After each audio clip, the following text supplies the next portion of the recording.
primer impulso es correr. ¿Pero hacia dónde? Reza porque no existe el mañana. Para todos los que mueren, nunca habrá un mañana. No saben dónde esconderse, cómo salvarse, cómo sobrevivir.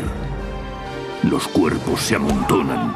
Una tormenta de fuego, violencia y locura. Es la terrible venganza de Dios.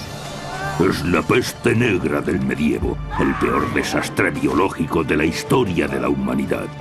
Es, según el testimonio de un testigo, el fin del mundo. La peste negra, episodio 1.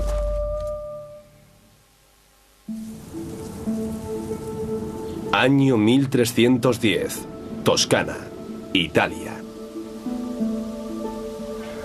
A comienzos del siglo XIV, la civilización occidental experimentaba un periodo de gran prosperidad. Europa tuvo 3, quizá 4 siglos realmente prósperos. La Iglesia era poderosa y muchos monarcas también. Había crecido el comercio y con él las ciudades. La industria también creció. No hubo catástrofes naturales. El clima fue favorable. Aumentó la tasa de población. En efecto, fue una buena época para Europa. Pero esta expansión está a punto de topar con una nueva realidad. Súbitamente se produce un cambio climático. Las temperaturas descienden, helando las cosechas. Con asombrosa rapidez, los años dorados llegan a su fin y las visiones apocalípticas comienzan a surgir.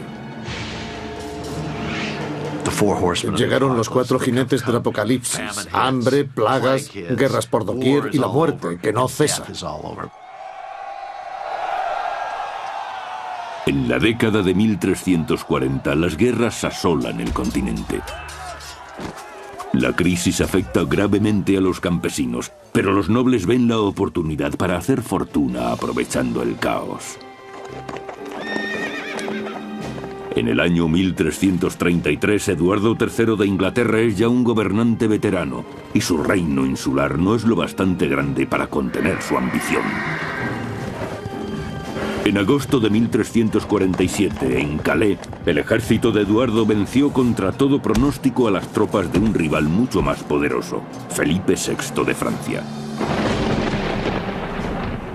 Ahora Eduardo controla gran parte del litoral francés, pero el conflicto no ha llegado a su fin.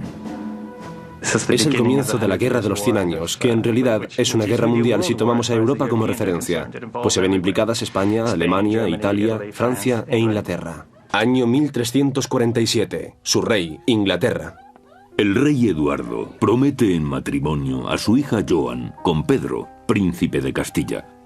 Un pacto tácito con el que podrá extender sus dominios hasta la península ibérica. La unión entre estas dos familias reales provocaría una remodelación del mapa político de Europa, haciendo de la estirpe de Eduardo la más poderosa de la cristiandad. A sus 15 años recién cumplidos, Joan no conocía a su novio ni había estado nunca en España. Como cualquier jovencita, espera que su padre haya elegido para ella un príncipe apuesto, quizá incluso amable en el trato.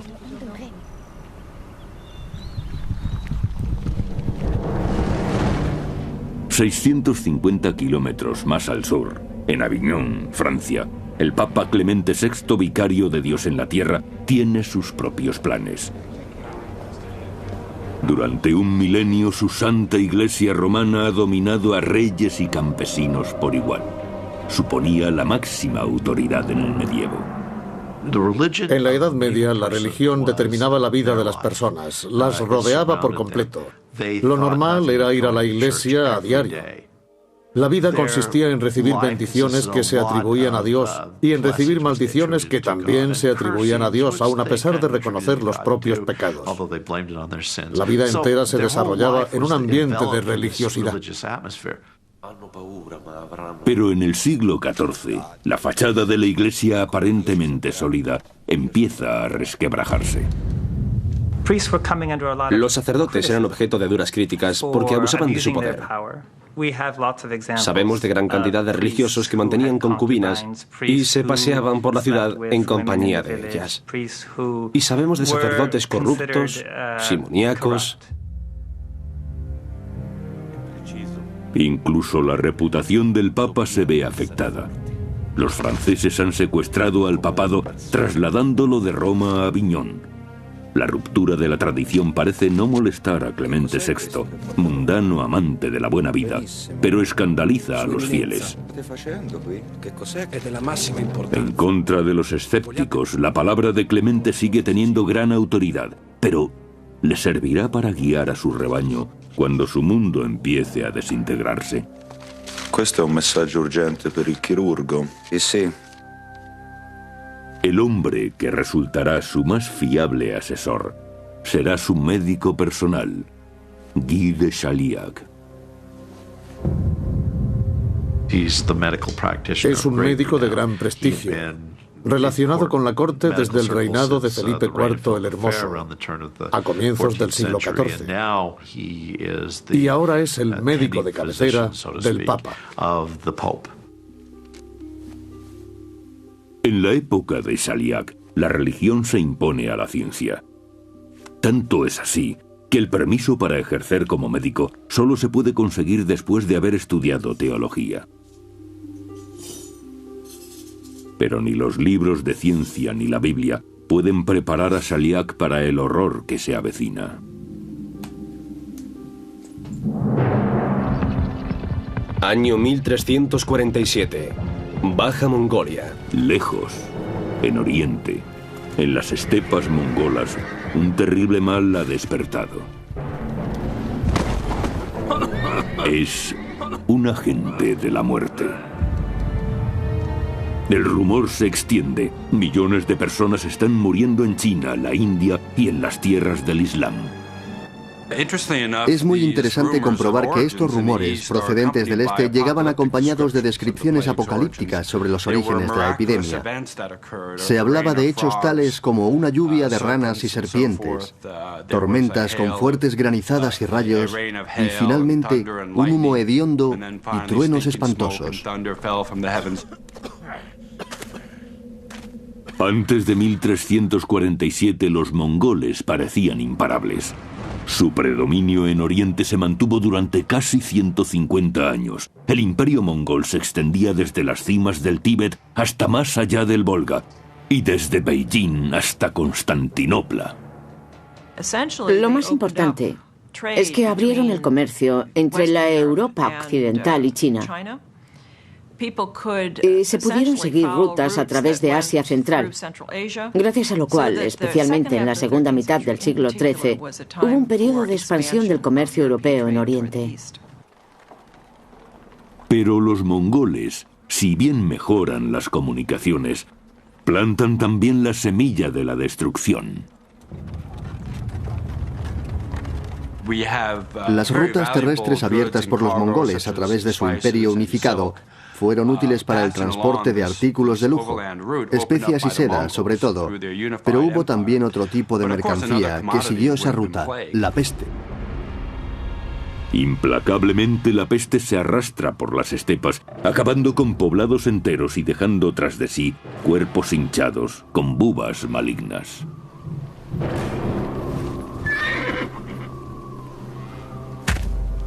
En la inhóspita estepa están habituados a aprovecharlo todo. Los objetos valiosos como pieles y mantas se conservan. El resto es echado al fuego para intentar acabar con el demonio causante de esta tragedia. Pero el demonio viaja oculto en el botín. En 1347, cientos de miles de personas viajan a Occidente, a la pujante ciudad de Ginebra. Un criado se prepara para un peligroso viaje. Año 1347. Ginebra, Suiza. En el seno de una sociedad conformada por la doctrina de la Iglesia cristiana, este hombre ya está en peligro. Su nombre es Agimet y es judío. Los judíos necesitaban una invitación, un permiso expreso del rey para entrar en una ciudad. Su estatus no era comparable al de ninguna otra persona, ya que pertenecían y dependían directamente del rey o de un personaje de alta jerarquía como un obispo. Por orden de su rey, Agimet se aventurará más allá de las montañas, a cientos de kilómetros, hasta Venecia, donde podrá adquirir objetos de lujo desconocidos en los mercados ginebrinos. Pero esta expedición también le hará conocer el mayor desastre de la historia. En Inglaterra, a más de 2000 kilómetros al oeste, un jinete se aproxima al término de otro pavoroso viaje. Es un trovador. Ha viajado durante semanas desde España. Es un regalo del príncipe de Castilla para distraer a su prometida, la princesa Joan. El trovador la deleitará con canciones de amor durante el viaje de vuelta hasta Castilla. Un romántico gesto para complacer a una muchacha en la flor de la vida. En su viaje a la península ibérica, Joan y su séquito quieren detenerse en la costa francesa para visitar sus propiedades de la región de Burdeos. De los 12 hijos de Eduardo III, Joan, la preferida, ha podido permitirse todos los caprichos que le han apetecido en su corta vida.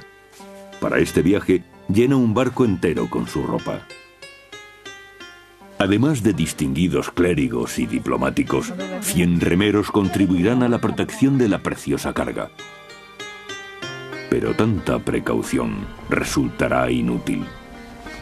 Al cabo de un año, la mayoría de los integrantes del viaje habrán muerto. El mal aparece aquí, en la espalda de un polizón. Una plaga irrefrenable que desintegrará este hermoso mundo.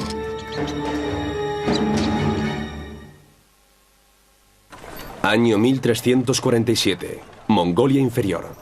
Las rutas comerciales abiertas por el Imperio mongol impulsan la expansión de mercancías y personas, pero también de la peste hacia el corazón de Europa.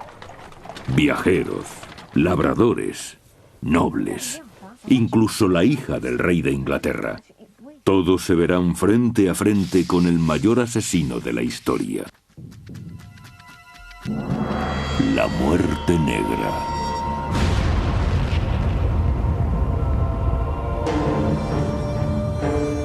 El término de las rutas comerciales mongolas es la ciudad portuaria de Kaffa, en el Mar Negro, punto de partida de los barcos mercantes con destino a Italia. En 1347 los mongoles atacan la ciudad cristiana de Kaffa con la esperanza de dominar tan estratégico enclave. Al principio, parece que la ciudad caerá bajo el sorpresivo asalto. Pero cuando la lucha es más enconada, los mongoles se enfrentan repentinamente a un enemigo inesperado: la peste. Afrontan entonces una acción desesperada.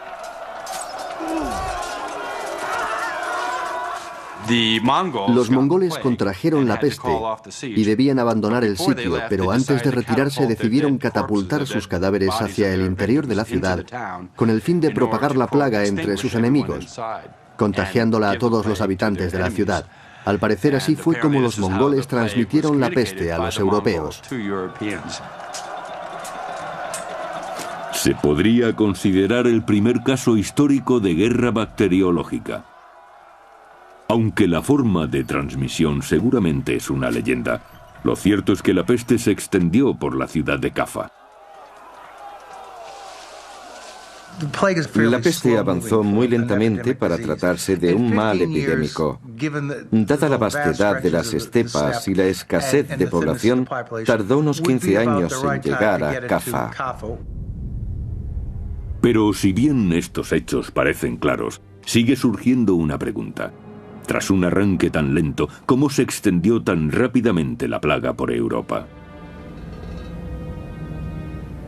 Muchos historiadores creen que viajó en un barco mercante que se dirigía a Europa, y su primera escala fue la isla de Sicilia.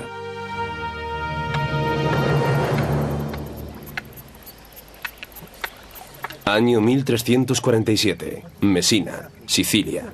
Para los habitantes del litoral italiano, las olas siempre han sido portadoras de vida en el Mediterráneo. Pero este año es algo muy diferente lo que llega a sus costas.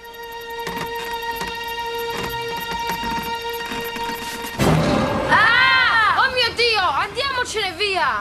¡Andiamocene! ¡Aspettami! En los puertos de Italia fondean los barcos procedentes del Mar Negro. A bordo transportan algo horrible. Bajo cubierta, los nativos encuentran un cargamento de cadáveres. Los pocos supervivientes dicen llevar la enfermedad pegada a los huesos. Mio Dio! ¡Qué male è questo! Cuando los habitantes de la ciudad comprenden el peligro, pretenden que el barco salga del puerto, pero ya es demasiado tarde. La peste ha desembarcado y las primeras muertes no tardan en llegar. No se trata de una enfermedad cualquiera, es dolorosa y repugnante. Sus víctimas tienen una fiebre altísima y sufren horriblemente. Al principio debió ser difícil diagnosticar la enfermedad a partir de sus primeros síntomas, tos, fiebre, escalofríos. Luego se producía una fuerte subida de temperatura. Y después, en un segundo brote, aparecen unas bubas que no tardan en desarrollarse.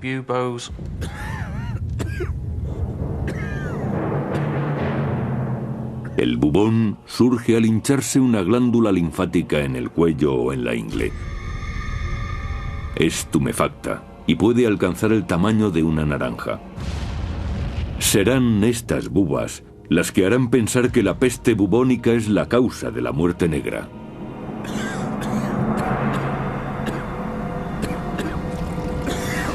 Se puede extender con gran rapidez. Se produce un brote infeccioso, descendiendo rápidamente la tensión arterial y dándose un colapso multiorgánico. El sistema vascular se dilata y aparecen las hemorragias.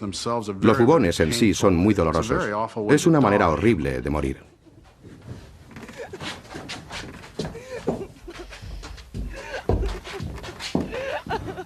Tras las primeras muertes, los habitantes de la ciudad siciliana de Messina pronto descubren que la nueva enfermedad no solo es horripilante, sino también contagiosa.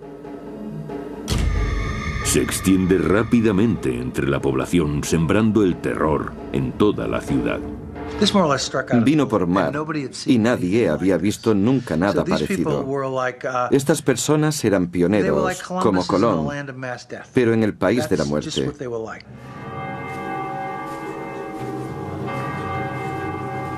Mientras la plaga asola la ciudad de Messina, a los supervivientes solo les queda una última esperanza: suplicar a la Santa Madre de Dios. Los que aún pueden caminar recorren los 10 kilómetros hasta la ermita y transportan la imagen de regreso a la ciudad. Santa Madre, proteggici da questa malattia in nome di Cristo. Según el cronista italiano Michele Di Piazza, a pesar de los ruegos, la Virgen no acude en su consuelo. La llegada de la imagen no favoreció a nadie. La gente de Messina era tan temida y aborrecida que nadie quería estar en su compañía, ni hablar con ellos. Así que al verlos, la gente huía conteniendo el aliento. La presencia visible de la enfermedad marca incluso al que no la padece. Eso es importante, porque crea un estigma social. Aunque todos los isleños rehuyen a los habitantes de Messina, no pueden escapar al contagio. La marca de la enfermedad se extiende por Sicilia a una velocidad endiablada. Y el horror apenas acaba de empezar. Entretanto, otros barcos genoveses procedentes de Cafa atracan en la península italiana.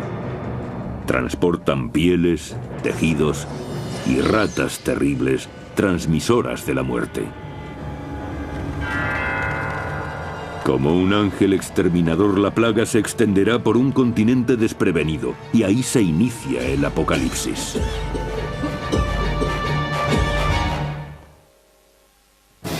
Año 1347. Messina, Sicilia.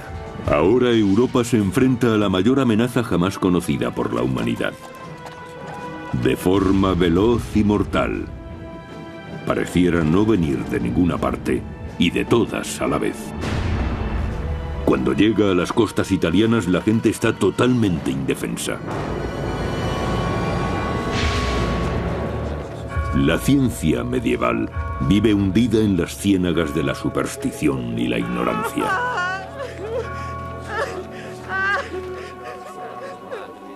Año 1347. Aviñón, Francia. Guy de Sillac es el cirujano de Felipe VI, rey de Francia, así como del Papa Clemente, que reside en Aviñón. Conocido por su gran inteligencia, fue discípulo de los mejores médicos de Europa en el monasterio de Montpellier.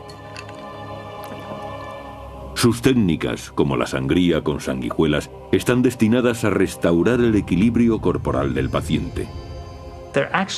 Las teorías médicas preconizaban el equilibrio de los elementos y especificaban qué tipo de equilibrio necesitaba el cuerpo para mantener la salud. Y la peste era considerada una alteración del equilibrio normal del cuerpo. Curiosamente, una alineación inusual de planetas precede al desastre. Para la mente medieval fue una explicación lógica del desequilibrio. Decían que la conjunción de los tres planetas Júpiter, Marte y Saturno había originado efluvios malignos en el aire y que estos vapores nocivos habían afectado la constitución de los hombres, provocando que sucumbiesen a la peste.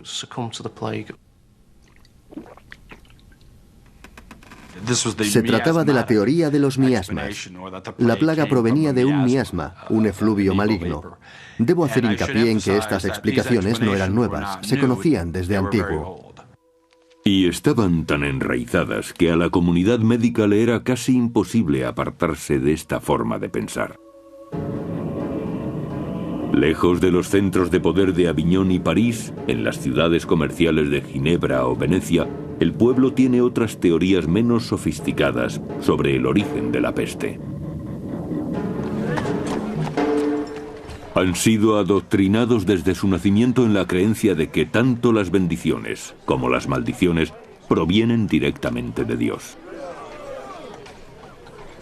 En la Edad Media, la relación lógica entre Dios y el mundo implicaba que Dios castigaba al mundo cuando el mundo pecaba. Según el cronista italiano del siglo XIV, Gabriel de Mussis, el castigo es algo merecido. Dios Todopoderoso vio que la especie humana se revolcaba en el lodo del pecado y la perversión, en el cielo de las malas acciones.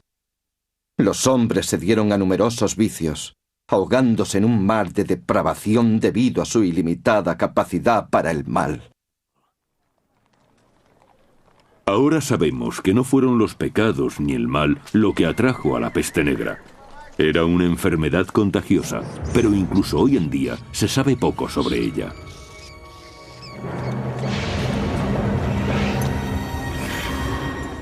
«600 años después, historiadores y científicos siguen buscando respuestas». El quid de la cuestión radica en la forma de transmisión de la enfermedad, cómo se propaga y qué condiciones se dan para que esto ocurra. Se dan un cúmulo de circunstancias que emergen en un lugar y en un momento determinados. Durante más de un siglo, la teoría más comúnmente admitida apuntaba que la llamada muerte negra era la peste bubónica. Causada por una bacteria llamada Yersinia pestis, es transmitida por pulgas y requiere un entorno muy particular para desarrollarse. En muchos sentidos, la Europa medieval parecía cumplir estas condiciones.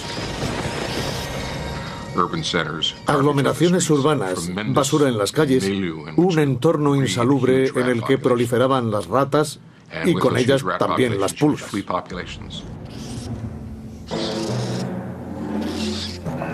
La picadura de una sola pulga inyecta en la víctima la bacteria Yersinia pestis. La bacteria se multiplica rápidamente en los nódulos linfáticos, hinchándolos hasta reventar. Una vez depositada en el flujo sanguíneo, la bacteria produce unos bubones amoratados que dan nombre a la peste negra. Esta enfermedad tiene una variante aún más mortífera llamada peste neumónica, que no necesita de las pulgas para su propagación. En algunos casos, la bacteria llega a los pulmones, se instala allí y empieza a proliferar. Cuando hay hemorragia en los pulmones y la persona tose, se producen expectoraciones sanguinolentas. Se escupen partículas de sangre y estas flemas infecciosas pueden fácilmente infectar a otra persona. Tanto las condiciones ambientales como los síntomas de la enfermedad indican que la peste bubónica era la causa de la llamada muerte negra. Pero algunos científicos no coinciden con esta teoría y se basan en un hecho evidente e inexplicable: la enorme velocidad de propagación de la enfermedad. Se extendió por Europa Occidental en el curso de 4 o 5 años. Es una rapidez increíble teniendo en cuenta que no había trenes, aviones ni automóviles. Los viajes se hacían a pie o a lomos de animales y, sin embargo, la propagación fue rapidísima. Muchos dudan de que la peste bubónica pueda viajar a tal velocidad. La rapidez con la que se propagó la enfermedad no corresponde a la que conocemos como peste bubónica, y eso ha inducido a algunos historiadores a sugerir que quizá hubiera otro elemento implicado, otra enfermedad epidémica diferente. Algunos hablan de otro agente contagioso que podría ser el ántrax.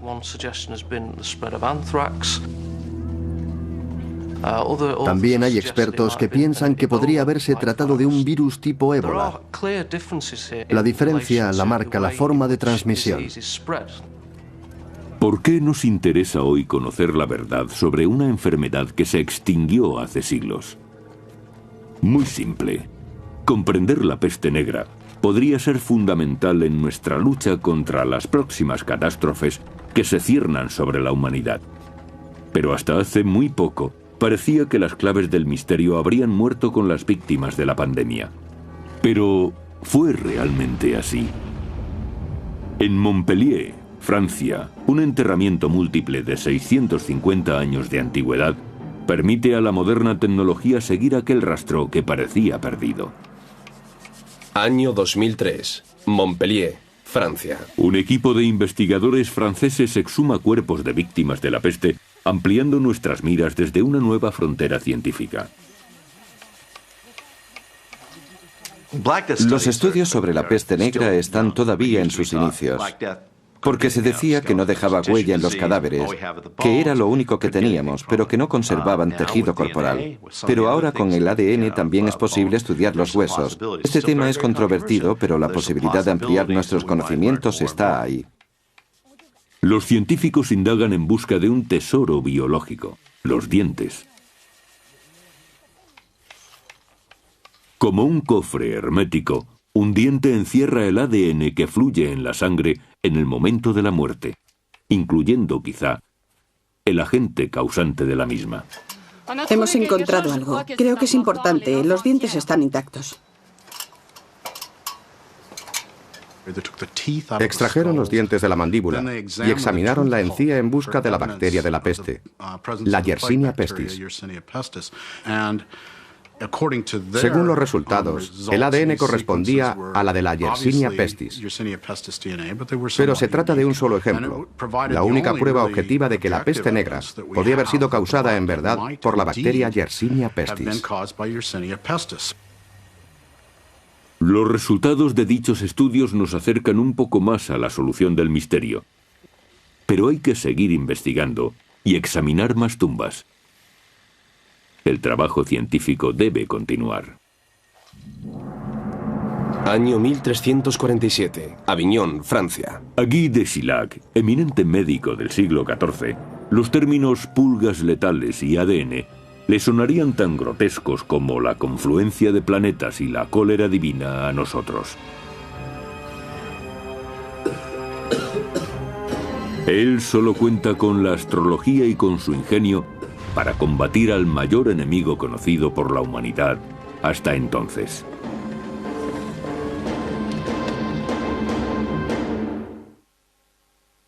Año 1347. Mesina, Sicilia. En otoño, la peste negra ha viajado desde el lejano oriente, cerniéndose sobre Sicilia y dejando a su paso una estela de pánico. Es un desastre sin precedentes. Parece que Dios hubiera abandonado a sus hijos. Año 1347. Venecia, Italia. En Venecia, Agimed, el sirviente judío de un varón suizo, encuentra todo lo que su señor le ha encargado: azafrán, canela, sedas y pieles.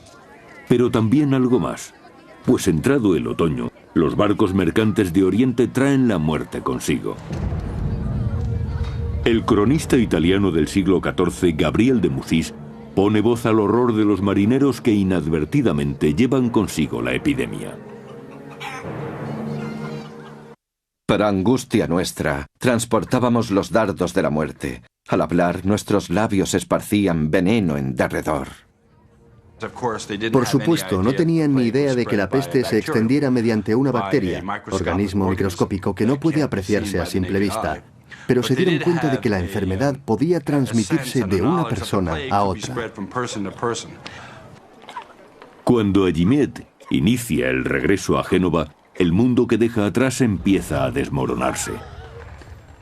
Los venecianos agonizan y mueren en la increíble proporción de 600 al día.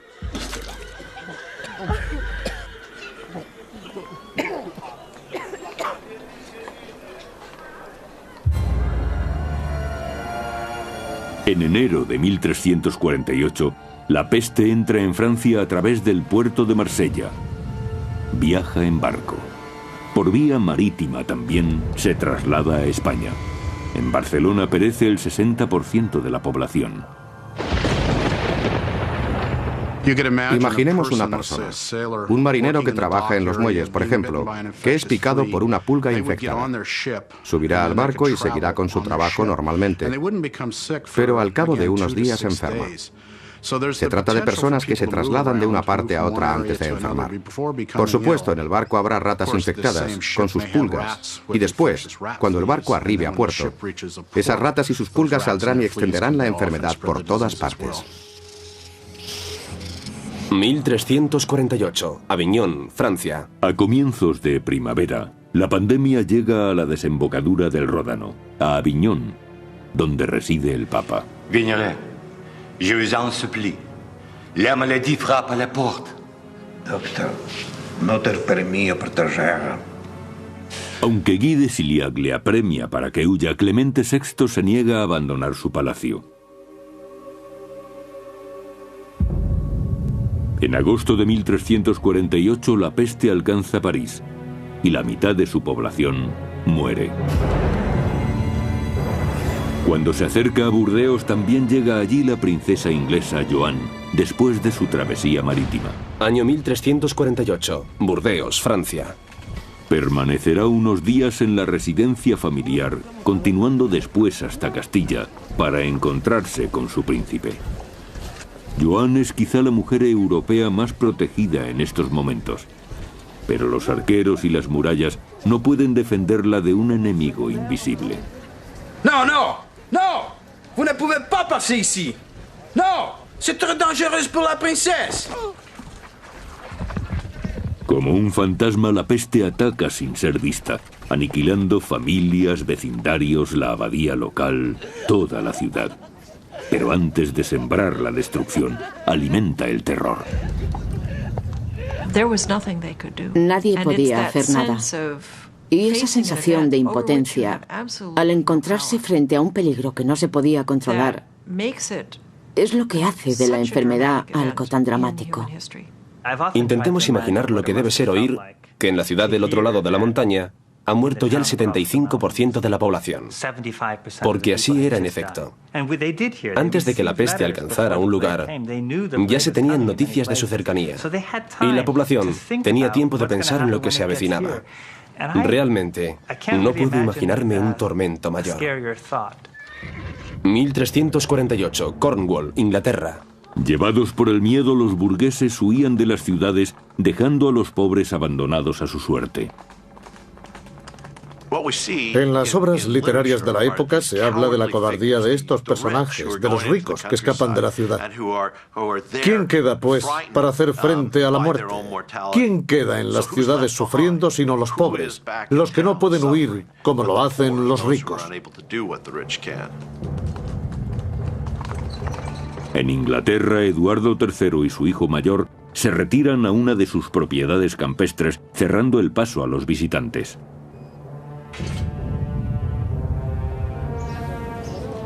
Pero la lejanía de las grandes poblaciones no parece proteger a los siervos que trabajan en el campo, que yacen a montones sobre la tierra, en los caminos y en sus chozas.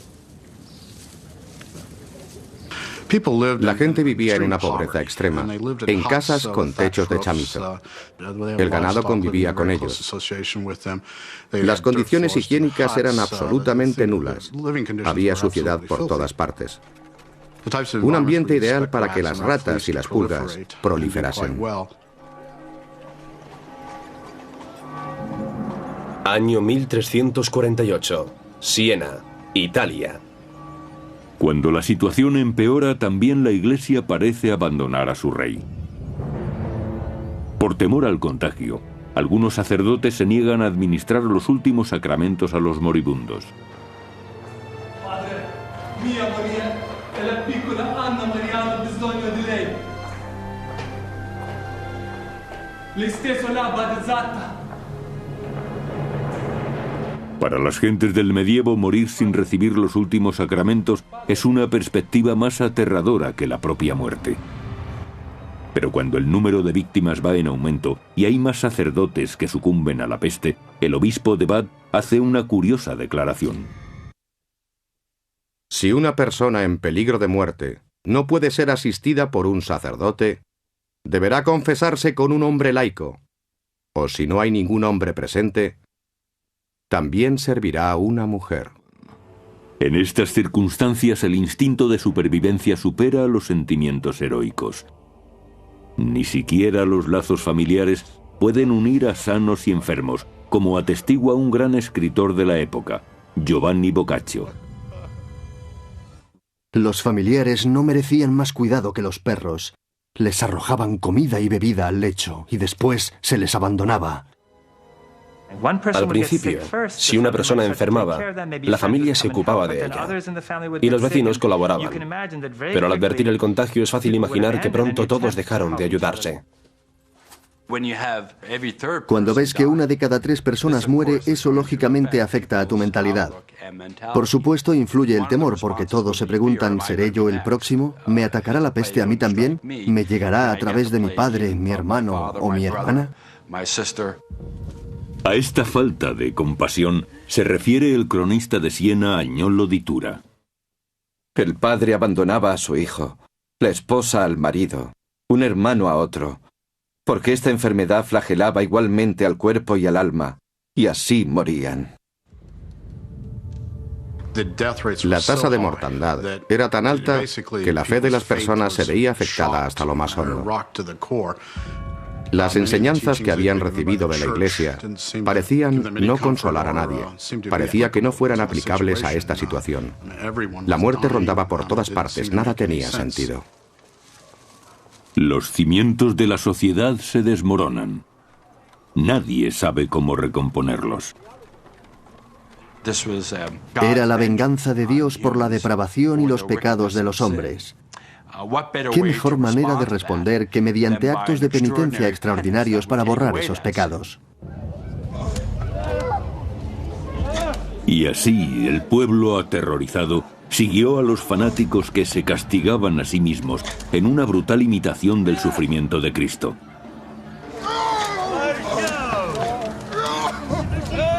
El fanatismo llevó a las masas a una histeria general que desembocó en persecuciones y asesinatos.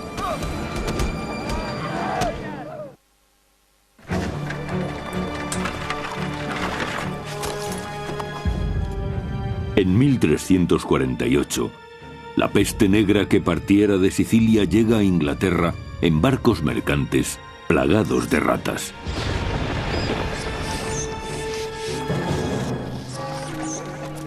Ya ha costado millones de vidas. En cada aldea, en cada granja, se apilan los cadáveres en número creciente, provocando una nueva crisis, porque no se sabe ya qué hacer con ellos. Si hablamos del 10% de una población de 100.000 personas, estamos hablando de 10.000 cadáveres. ¿Cómo se entierran 10.000 personas que han fallecido en un espacio de tiempo muy corto? ¿Dónde se encuentra la gente que se ocupe de eso? ¿Dónde están los carros para llevarlos? 1348, Londres, Inglaterra. Las únicas personas que estaban dispuestas a transportar a los muertos eran hombres y mujeres que vivían retirados en las montañas o en el campo y que por un precio sustancioso se arriesgaban a tener contacto con los cadáveres.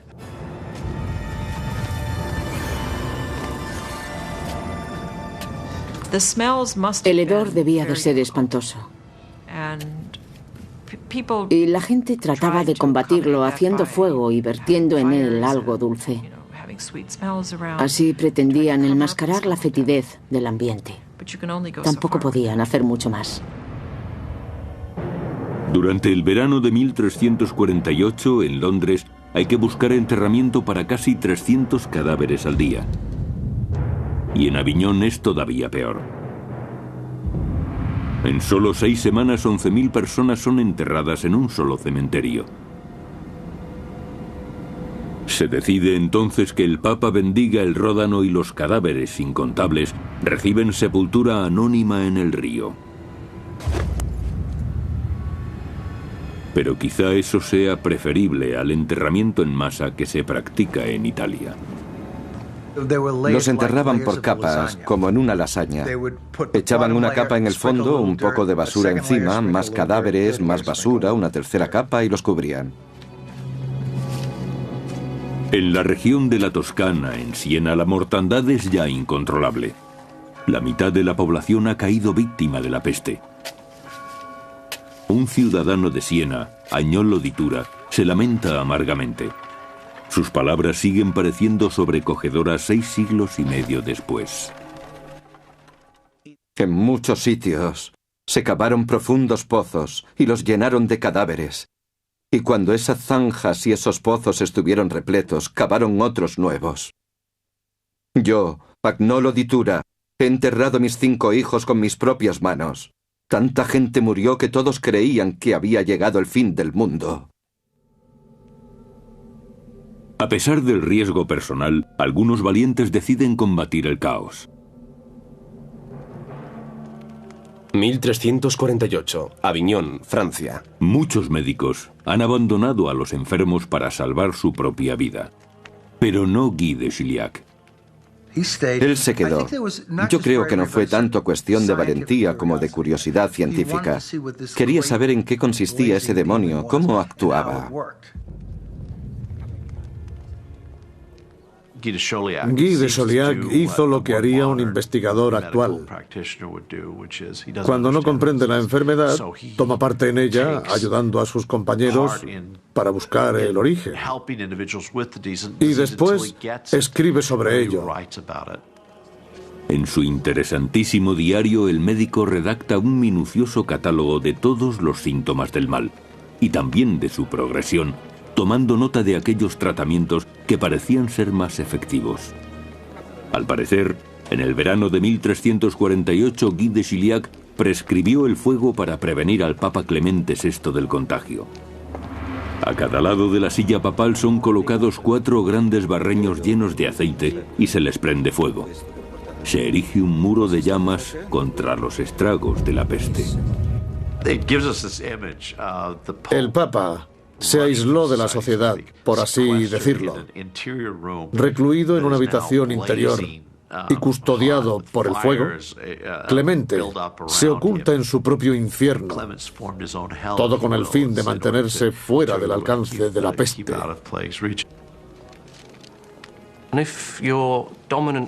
Si la teoría dominante en la época Dice que la causa de la enfermedad son los vapores nocivos del aire y el humo expelido por el fuego tiene un efecto purificador. Entonces se comprende su uso con el fin de evitar el contagio. Sea por el fuego o por la buena suerte, el Papa sobrevive a la peste. No así la princesa Joan, la hija predilecta del rey de Inglaterra. Al igual que casi la mitad de la población europea, también ella cae víctima de la peste negra. Su padre, Eduardo III, no puede más que lamentarlo. La destructiva muerte que se apodera igual de jóvenes que de viejos ha arrancado de nuestro lado a nuestra hija más querida, a la que amábamos sobre todas las cosas.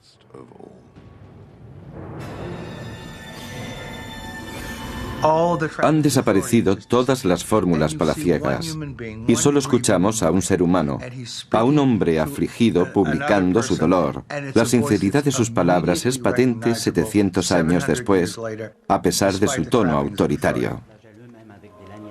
Las autoridades, médicos, clérigos y nobles han fallado y las masas buscan otros guías para su salvación.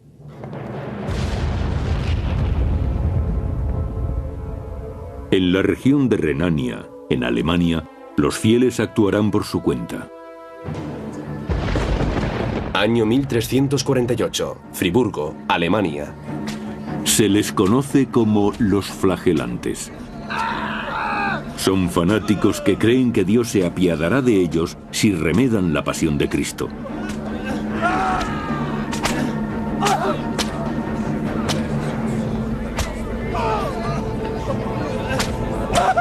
La suya es una medida extrema tomada en una época extrema, y el pueblo acude hacia ellos desesperado.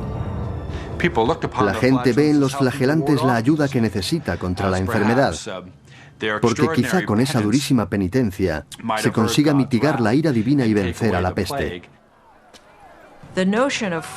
La autoflagelación podía resultar atractiva por lo doloroso y dramático del método, lacerándose para quedar libres de pecado ante el temor de no estar ya vivos el día de mañana. En procesiones de hasta 1000 fieles, los flagelantes se imponen caminar durante 33 años y medio, como los años de vida de su Salvador en la tierra.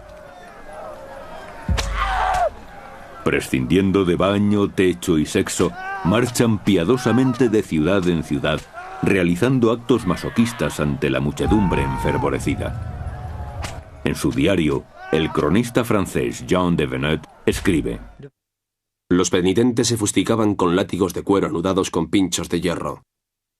Algunos sufrían graves heridas entre los omoplatos y algunas mujeres medio locas recogían la sangre con sus propios vestidos y se los pasaban por los ojos, porque decían que esa sangre era milagrosa.